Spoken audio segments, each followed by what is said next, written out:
میں ایک غزل کے کچھ شعر سنانا چاہوں گی۔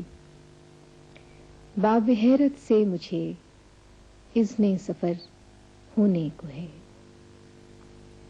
باب حیرت سے مجھے اذن سفر ہونے کو ہے، تہنیت اے دل کہ اب دیوار در ہونے کو ہے۔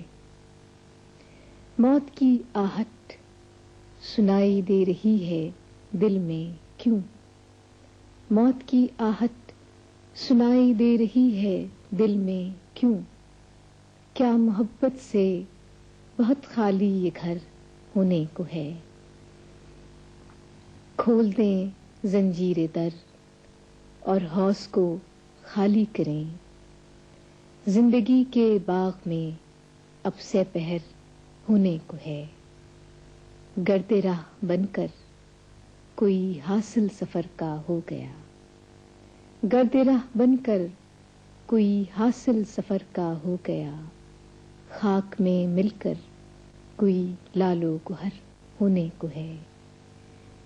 ایک چمک سی تو نظر آئی ہے اپنی خاک میں، ایک چمک سی تو نظر آئی ہے اپنی خاک میں، مجھ پہ بھی شاید توجہ کی نظر ہونے کو ہے۔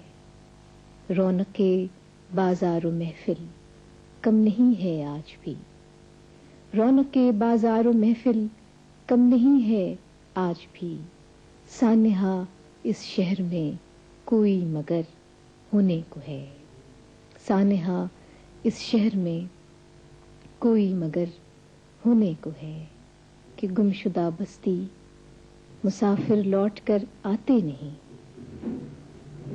گمشدہ بستی مسافر لوٹ کر آتے نہیں، معجزہ ایسا مگر بارے دیگر ہونے کو ہے۔ اور آخری شعر ہے کہ گھر کا سارا راستہ اس سرخوشی میں کٹ گیا، گھر کا سارا راستہ اس سرخوشی میں کٹ گیا، اس سے اگلے موڑ کوئی ہم سفر ہونے کو ہے، اس سے اگلے موڑ کوئی ہم سفر ہونے کو ہے۔ باب حیرت سے مجھے اذن سفر ہونے کو ہے، تہنیت اے دل کہ اب دیوار در ہونے کو ہے۔ شکریہ۔